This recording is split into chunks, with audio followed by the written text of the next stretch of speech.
वेळ नाही. सर जेवणाचं बोलायला गेलं तर मी शिवाजीनगरला फर्ग्युशनला आहे आता सध्या. मी जेव्हा ॲडमिशन घेतला तेव्हा मला माहिती नव्हतं की वसतिगृह एवढा लांब आहे. आणि आता माझे पॅरेंट्स मला फोर्स करत आहेत की कॉलेज चेंज कर, की तुझ्या अभ्यासावर परिणाम तुझं काय पडतो. नाव दीदी?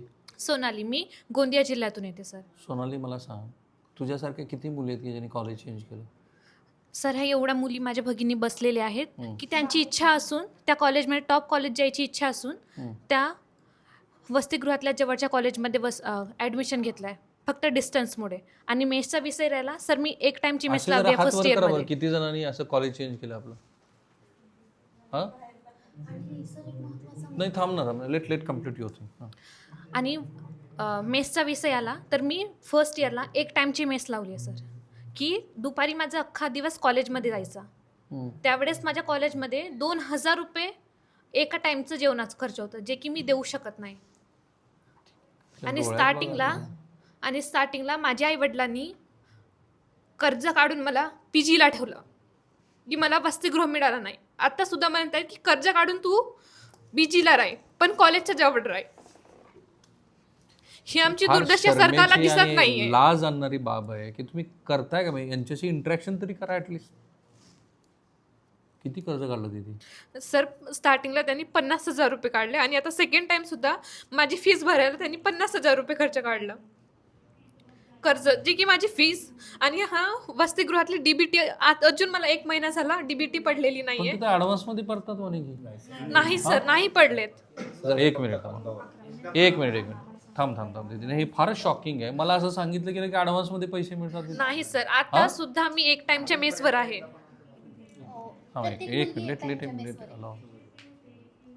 आता सुद्धा मी एक टाइमचे वसतिगृहात मेस लावली आहे आणि एक टाइमचा माझे विद्यार्थी, माझे मित्र मैत्रिणी समाज कल्याणातून येतात आणि ते मला माझ्यासाठी डबा घेऊन येतात. आणि ते ज्या दिवशी नाही आले त्या दिवशी मला उपाशी राहावं लागते. आणि मला जायला 2 ते 2.5 तास लागतात फर्ग्युशनला आणि यायला महिन्यातले किती दिवस उपाशी राहतेस? सर खूपदा. आणि त्याचा इम्पॅक्ट माझ्या अभ्यासावर पडलेला आहे, माझ्या आरोग्यावर पडलेला आहे. त्यामुळे माझं स्पोर्ट्स बंद झालेलं आहे sir. I am a sports student. Badminton आणि शॉर्टपुट ते मी बंद केलेलं आहे. आणखीन एक तुम्हाला लाज वाटेल धोरण करताना म्हणून मी तुम्हाला सांगतो. एक GR आहे, त्या GR मध्ये असं म्हटलं आहे की जे विद्यार्थी असे आहेत की ज्या विद्यार्थ्यांना व्यावसायिक अभ्यासक्रमांना त्यांना प्रवेश घेतल्यानंतर किंवा कुठल्याही अभ्यासक्रमाला प्रवेश घेतल्यानंतर त्यांना फीस भरायची गरज नाही. हे बघा, ही त्या मुलानं भरलेली फीस आहे, जे कोणी असेल ते 34,000 रुपयाची फीस आहे की त्याला ते आधी पे करायला लागली आहे.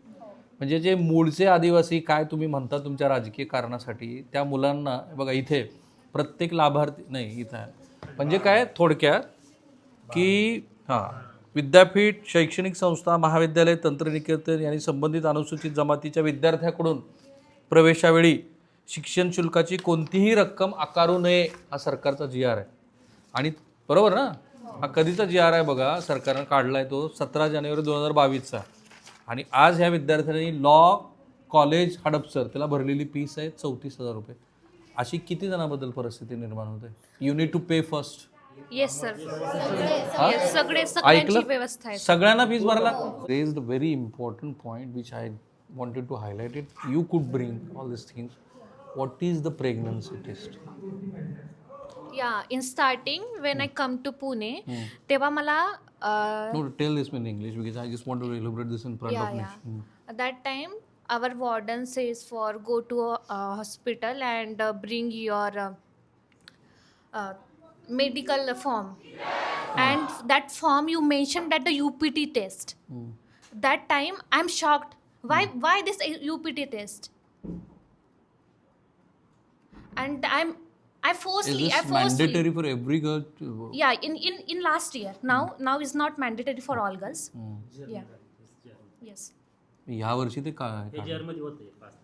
अच्छा, हे आता नवीन जो दुरुस्त. Yes sir. आणि हा GR आमच्या वसतिगृहात पण लावलेला आहे की UPT टेस्ट करणे हे बंधनकारक नाही. मी कालच वाचलं वसतिगृहामध्ये. Fortunately it has changed. कसं होतं ज्या हॉस्पिटलला नोटीस गेलेलं नाही की UPT टेस्ट करायची नाही ते आणखीन ही करतात. महागाई भत्ता आहे तो 1,500 मिळतो आणि मुलींच्या स्वच्छतेचे आम्हाला 150 रुपये मिळतात. म्हणजे 150 रुपये कॉन्ट्रीब्युट होतात. पहिल्या महिन्याला 50, दुसऱ्या महिन्याला 50, तिसऱ्या महिन्याला 50 असे मिळून ते 150 रुपये म्हणजे 3 महिन्याचे टोटल त्याच्यामध्ये पॅड्स वगैरे सगळे आहेत. हो बरोबर ना? हो 150 मध्ये. आता ह्याच्यात धक्कादायक बाब त्याच्याकडे धक्कादायक बाब ही की 2011 साली सरकारनं GR काढला आणि मुलांना सांगितलं की तुम्ही 250 ग्राम दूध पिऊ शकता, इतकं चिकन तुम्ही खाऊ शकता. ते 2013ला रिवाईज केलं. आणि जगात असं कुठं होतं का की जी गोष्ट तुम्ही आधी डिसाईड केली ती कमी केली? काय काय कमी केलं नंतर? सर अगोदर तो 250 ml दूध होतो. तर मुलींचं जे काही न्यूट्रिशन असतं त्यानुसार किंवा जो काही आहार भेटायचा तर त्यानुसार 250 दूध हे आलं 200 वरती. हे उलटं झालं. उलट झालं. त्याच्यानंतर चिकन मटन असेल चिकन किती कमी केलं? ते 500 ग्रॅम होतं. 500चं 250 केलं. मग ह्याच्यात काय लॉजिक आहे? 50% काय केलं जे चांगल्या चांगल्या गोष्टी म्हणजे समजा जर आपल्या कॉर्न आपल्याला सकाळी नाश्त्याला असेल समजा कॉर्न तर याने काय केलं याचं बिस्किट पुडा आहे. कॉर्नचा बिस्किट पुडा केला जरा मित्र. ही अतिशय शर्मेची बाब आहे. ज्या कुणी माणसाने हे केलं आहे ना मंत्रालयामध्ये बसून त्याला काय करायला पाहिजे ते सरकारने ठरवलं. ज्यांनी कॉर्नचा बिस्किट पुडा केला त्याच्यातली चांगली गोष्ट रोज तूप होतं आपल्याला गावरान तूप ते त्यांनी काढून टाकलं त्याच्यातून. अंडी 2 होती त्यांनी एक केलं. आणि अमर्यादित शब्द होता पोटभर जेवणाच्या पुढं तो अमर्यादित शब्द काढून टाकला पोटभर जेवणाच्या पुढं. आदिवासींना गरज नाही जेवणाची. आदिवासी होय बघ आदिवासींना गरज नाही ना जेवणाची. सर याचा इम्पॅक्ट ना डायरेक्ट आमच्या स्टडीवरती पडतो. बघा तुम्ही जसं म्हटले की येणे जाण्यात आम्हाला 2 तास जातात जायला आणि 2 तास यायला. तर मग जर 2 तास लागत असेल कधीतरी ट्रॅफिक लागतेच. पुण्याच्या ठिकाणी ट्रॅफिक लागणं हे सहजच आहे. तर मग ती मेंटॅलिटी घेऊन आम्ही जेव्हा येतो तेव्हा जर आम्हाला हॉस्टेलला जर पोटभर जेवण भेटलंच नाही तर रात्रीचा अभ्यास आमचं मन लागेल का सर? नाही पण पोटभरचा अर्थ असा की तुला ते पैसे दिलेत ना मग त्यातनं तू करणं अपेक्षित आहे का सरकार? सर जसं हॉस्टेलला जेवण भेटतं ना तसं प्रत्येक मेसच्या ठिकाणी जेवणाचं किती पैसे द्या ना. आता तर महागाईच्या भत्त्यानुसार ना